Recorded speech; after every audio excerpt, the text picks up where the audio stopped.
All right, so Tim here, about to show you Gangster Dice from Spidergoat Games.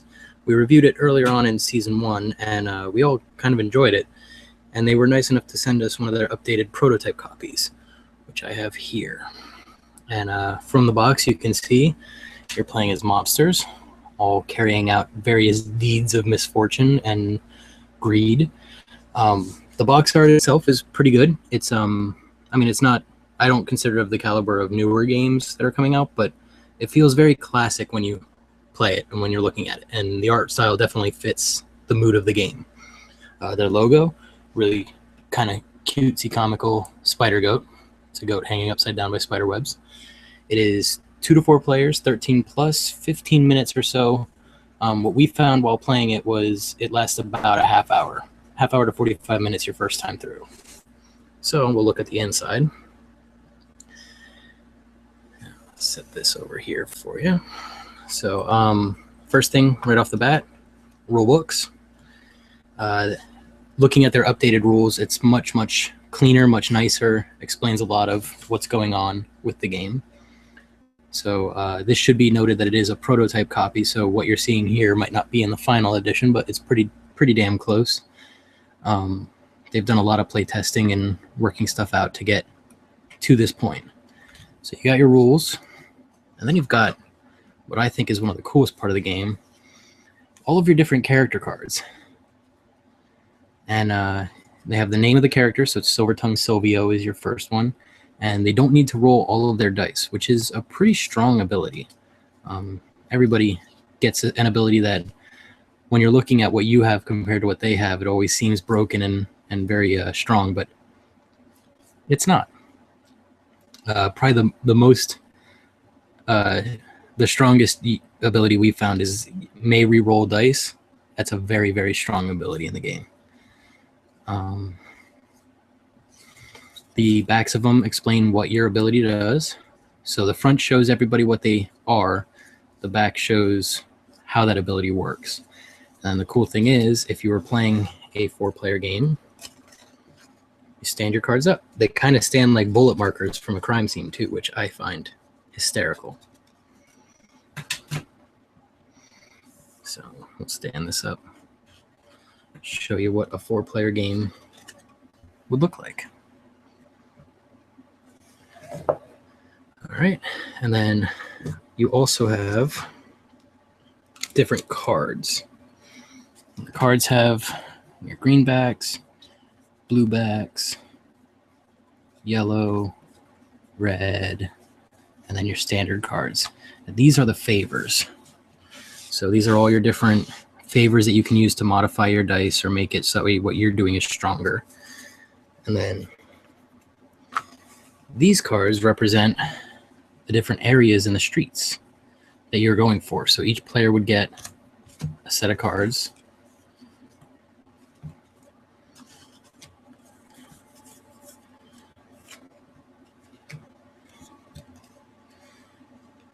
And what these cards do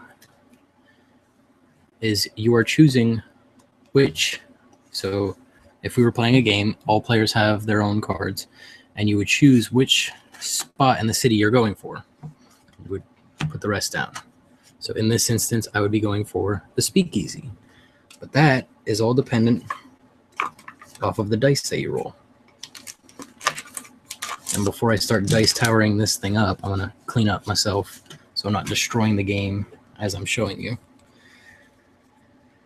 That's right, I took a jab. Deal with it. Shots fired.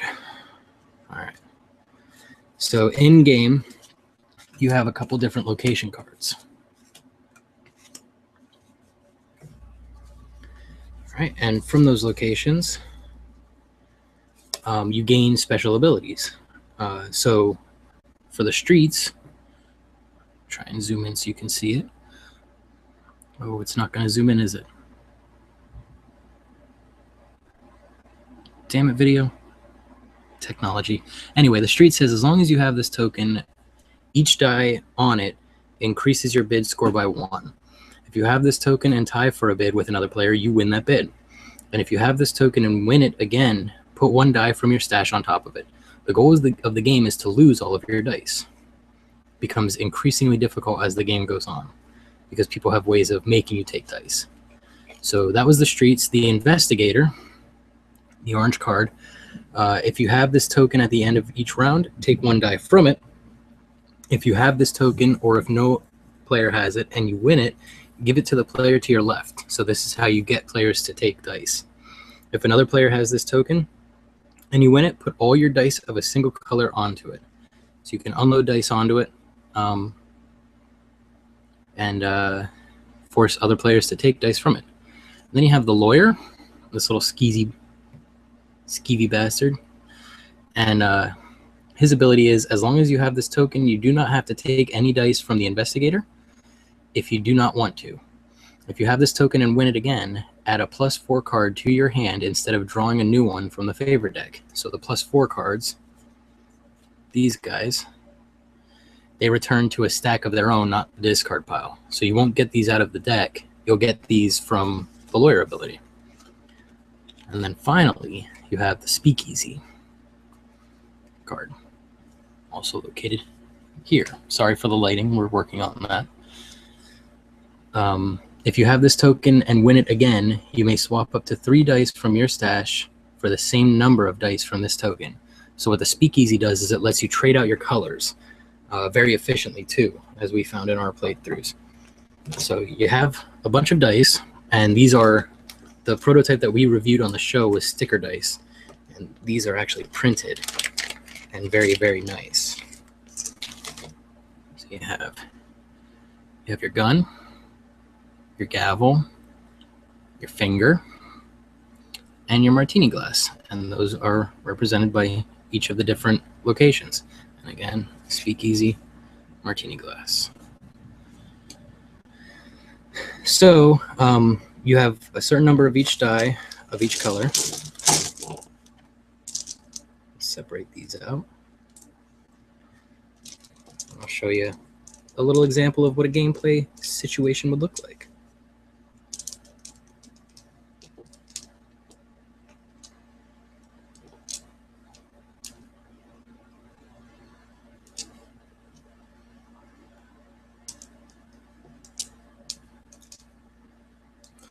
So if I remember correctly, and of course I'm not going to go to the, I'll go to the rule book for setup. So you get 2 dice of each color.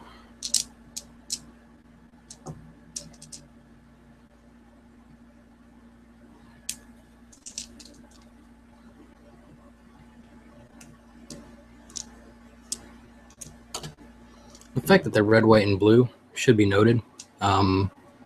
Beautiful thinking of this game in its time period of being speakeasies and America kind of in that weird what is American situation in our history.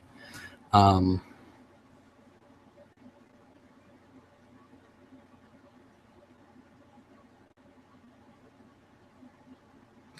and then you place the remaining 3 on the speakeasy token. So this is the setup board state for a game, with each player getting their cards.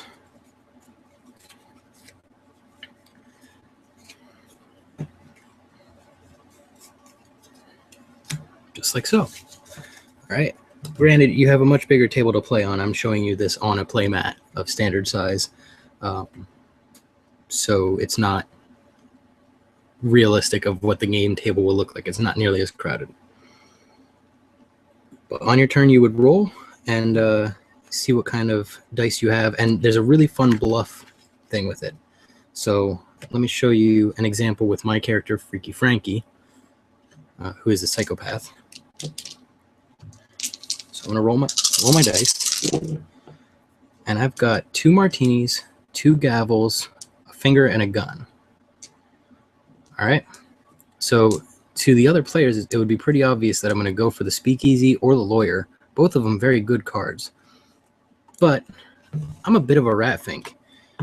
And my special ability doesn't come into play, which is if I roll 3 of a kind or more, I automatically win the bid if I play the card for it. Let's just say, for instance, I did that. So let's say I rolled three martini glasses for the speakeasy. Everybody at the table is going to think I'm going for the speakeasy because I can automatically win it. But I can bluff. So I have my 4 cards in hand, and I would choose which one I would want to go for. And I'm going to try and go for the streets. So I'd play this one upside down, and it's a bold move because I only have this one. But I have all these cards in my hand that are favors.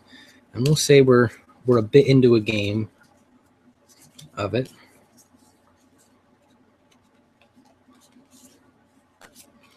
And I do have to refer back to the rules to make sure that I'm doing the favors right. I don't want to show you guys how to play this game wrong. That would be awful of me.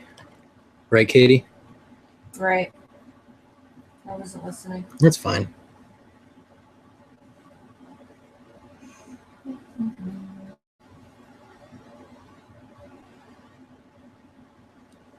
So then once everybody selected a bid card, which is what the colored cards are, they would select a favor card from their hand. And this is the hand I currently have. All right. So I am going for the streets. I only have 1 die representing that. And I'm going to place my favor card on it. So everybody else would do the same. And then you flip them over.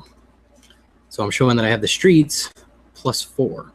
So I have 5 guns going on the streets. If nobody else can beat that by the amounts, then I win the streets. I would get the token in front of me. And I would start to collect the ability of that card, of what that location does. And that's it. That is essentially the game. First one to run out of their dice wins. Very simple game, very easy to learn. Very thematic, too, as you go along, because there becomes a lot of bluffing and double bluffing. And you start pleading with other players to not go after something so you can get it, or not hosing you with the investigator, as we found in our game. Quite comical, quite fun, and for the price they're asking for it, not too shabby of a game.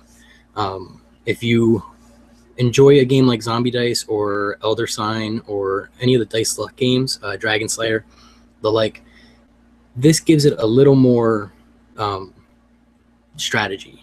So those games don't really have much of a strategy. It's just roll and pray and roll and pray, and Elder Sign does because you can play cards to modify everything. But this game really makes you work with the players that you have around you, and you have to know that you're players in order to win. So this is definitely one of my more favorite dice games. I love any game that involves dice, and the fact that they come with printed dice is beautiful. The game itself is solid. Like I said, there was extensive playtesting. When we reviewed it, we found a break. We found, I think it was Bobby Washington. Yeah. So Bobby Washington draws extra favors after losing a bid. This is modified from the original. He would draw, I think it was 3 favors. Like, it was something really, really strong. And in this case, he draws 2 favors from the deck. So a couple of the players have gotten tweaked since the last time we played it, but overall, this is a solid game. So if you're looking at it on Kickstarter and you're wondering if it's any good, it has the Sorry Man I Farted seal of approval. Is it the greatest dice game ever made? No, it's not. But is it a game that's worth its weight in the price that you're going to pay for it and helping an indie design company get off their feet? Absolutely. This is one of those games that while we were playing it, it was hard to imagine that a couple guys created it in their apartment, garage, house, whatever. It has the feel of a much bigger, broader game. The artwork and the styling of it reminds you that it is an indie game. But nothing to sniff at. I mean, every player card has its own individual artwork. They have a little bit of a backstory on the characters as you go along. You'll start to realize, like, there's a lot more to this game than just rolling your dice and trying to win a card. So all in all, Gangster Dice, solid game, and I hope you enjoyed seeing me unbox this prototype copy. If you have any questions, feel free to post them in the comments. And if you didn't notice, this was sponsored by Cloud City Comics and Games. So if you're looking for a friendly local game store in the Lehigh Valley area of Pennsylvania, by all means, check out Cloud City. And with that, this has been an unboxing from Sorry Man I Farted. We'll talk to you soon.